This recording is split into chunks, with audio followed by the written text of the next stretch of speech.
हमारे महबूब नेता आदरणीय राहुल गांधी जी, मल्लिकार्जुन खड़गे साहब, अली रंजन चौधरी जी, भूपेश बघेल जी, तमाम हमारे मंच में बैठे हुए तमाम हमारे वरिष्ठ नेतागण, उपस्थित बुजुर्गों, भाइयों और बहनों, नौजवान दोस्तों, आज रामलीला मैदान एक इतिहास बनाने जा रहा है। जो सैलाब उमड़ पड़ा यहाँ पर, मुझे याद आ गया जब हम लोग यहाँ आते थे, विपक्ष में थे, और 78 में इंदिरा जी के वक्त में यहाँ पर रैली हुई थी और मैं जिला कांग्रेस अध्यक्ष था। आप सोच लीजिए उस वक्त जो माहौल था, राहुल जी मैं वो माहौल आज देख रहा हूँ। इसके अपने मायने हैं। पूरे देश के जो हालात हैं वो इतना चिंताजनक है, कोई सोच नहीं सकता। संविधान की धज्जियां उड़ रही है, लोकतंत्र खतरे के अंदर है। मोदी जी जब 14 में कैंपेन करते थे देश के अंदर, काला धन लेके आऊंगा, महंगाई कम करूंगा, 2 करोड़ प्रतिवर्ष रोजगार दूंगा, और क्या नहीं बोलते थे। अगर उनका भाषण सुन ले वापस जनता तो हमें कहने की कोई आवश्यकता ही नहीं, और तमाम बातें भूल गए।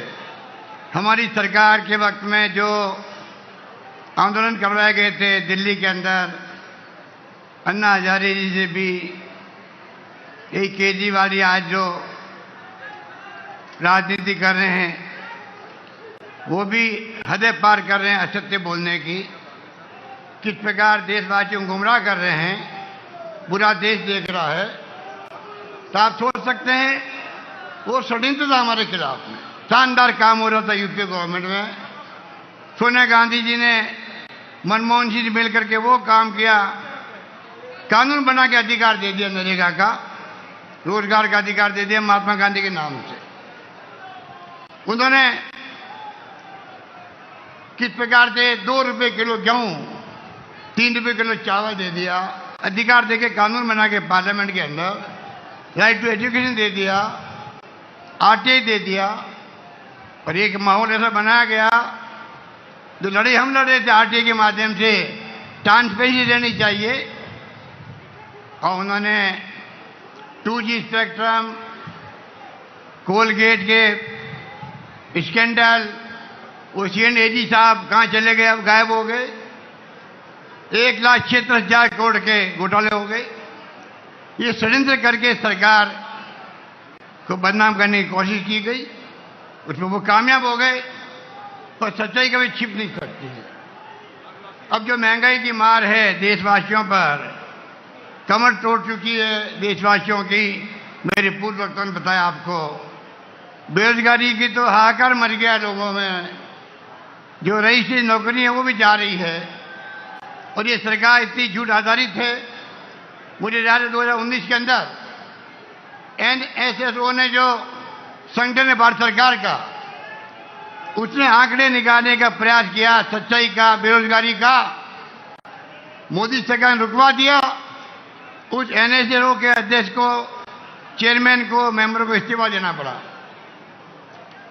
पूरे देश के तमाम अखबारों ने संपादकीय लिखा इसके ऊपर। पहली बार आजादी के बाद में आंकड़े रोके गए हैं। और आप देखिए जैसे परिणाम आए मोदी जी के पक्ष में, और तमाम आंकड़े जारी कर दिए, कितना भयंकर महंगाई की मार पड़ी है, बेरोजगारी की मार पड़ी है। तो मैं कहना चाहूंगा, आप सब राहुल जी को सुनेंगे, इस सरकार की करने में अंतर है। ये सरकार मुकुटा पहने हुए लोकतंत्र का, इनका कोई यकीन नहीं लोकतंत्र के अंदर। ये फाशिस्टी लोग हैं, धर्म के नाम पे राजनीति कर रहे हैं, बर्बाद कर रहे हैं देश को। लोग चिंतित है, बोल नहीं पा रहे हैं। एजेंसियों का दुरुपयोग कर रहे हैं, ईडी का, सीबीआई का, इनकम टैक्स का, आतंक मचा रखा है। कांग्रेस मुक्त भारत की बात कर रहे हैं।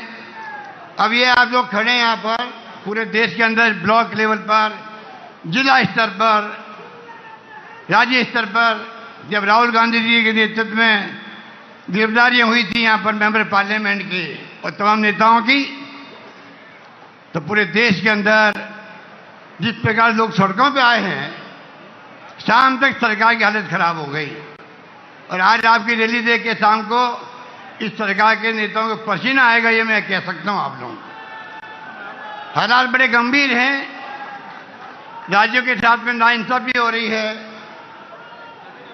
एक्साइज मिलती थी पहले, राज्यों को हिस्सा मिलता था पेट्रोल में, डीजल में, गैस में, वो हिस्सा बंद कर दिया एक प्रकार से, मामूली कर दिया गया।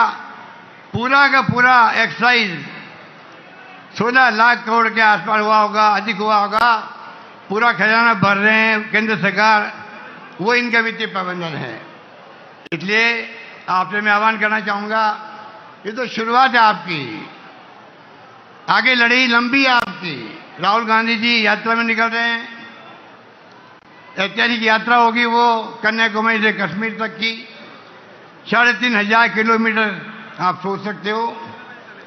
पूरे देश के अंदर एक जलजिला पैदा होगा। आप लोग भी अपने अपने जिले में, ब्लॉक में जहाँ संभव हो वहाँ पदयात्रा कीजिए। प्रोग्राम दिया हुआ है AICC का, वेणुगोपाल जी का पहले से दिया हुआ है। राहुल गांधी के एकजुटता दिखाने के लिए हमें लगातार जिलों में, ब्लॉक में कोई न कोई प्रोग्राम करने हैं। यात्रा एक रूट से चलेगी, एक मैसेज आएगा, भारत जोड़ो की जरूरत क्या पड़ी है यात्रा की। नाम भारत जोड़ो क्यों दिया गया? इसलिए आज नफरत का माहौल है, तनाव का माहौल है, हिंसा का माहौल है, और प्रधानमंत्री के मुंह से एक ओपिनियन निकल रही है कि आप देश में शांति, सद्भाव, भाईचारा कायम करो और मैं इनका बर्दाश्त नहीं करूंगा। माहौल बहुत खतरनाक है देश के अंदर। इस प्रकार के हालात में हम जी रहे हैं, देश चल रहा है, लोग चिंतित है। इसलिए मैं अपनी बात लंबी नहीं कहता हुआ यही कहना चाहूंगा, 70 साल में कांग्रेस ने देश को यहाँ तक पहुंचाया है। अगर दुनिया में आज सम्मान है देश का, इसलिए है कि पंडित जवाहरलाल नेहरू से लगाकर आज तक जिस प्रकार इंदिरा गांधी हो, राजीव गांधी हो, नरसिम्हा राव जी हो, सोनिया गांधी जी आई जब बन करके अध्यक्ष कांग्रेस की, डॉक्टर मनमोहन जी आए, जो आज जो सफर तय किया है उसके कारण से आज देश एक रहा, अखंड रहा है। इंदिरा गांधी जी ने जान दे दी पर देश को एकजुट रखा, एक व अखंड रखा। ये कैसे भूल जाते हैं हम लोग। राजीव गांधी जी शहीद हो गए देश के लिए, लंबा इतिहास है। पर हमारे नरेंद्र मोदी जी को कांग्रेस मुक्त भारत चाहिए। नरेंद्र मोदी जी गांधी परिवार की बात करते हैं, वंशवाद की बात करते हैं, तो पूछो इस परिवार का एक भी मेंबर पिछले 30 साल में ना प्राइम मिनिस्टर बना, ना केंद्रीय मंत्री बना, ना कोई पद लिया हो। अगर संगठन में उनकी भागीदारी है, पूरा देश चाहता है, पूरे देश के कांग्रेसियन चाहते हैं, आपके पेट में दर्द क्यों हो रहा है मैं पूछना चाहता हूं आपको। इससे समझ जाइएगा कि इस परिवार की क्रेडिबिलिटी हाईएस्ट है कंट्री के अंदर, आपसे भी ज्यादा है। चुनाव जीतना एक बात है, प्रधानमंत्री एक बात है बनना, पर जो रेस्पेक्ट कमांड करती है सोनिया गांधी, इनका परिवार देश में हाईएस्ट है, उससे आपको तकलीफ क्या होती है? इसलिए मैं ये कहना चाहूंगा आपको लड़ाई में पूरी भागीदार बनना है, मजबूती के साथ में। अंतिम विजय सत्य की होगी और सत्य आपके पक्ष में है। यही बात कहता मैं अपनी बात समाप्त करता हूं। धन्यवाद। जय हिंद। धन्यवाद।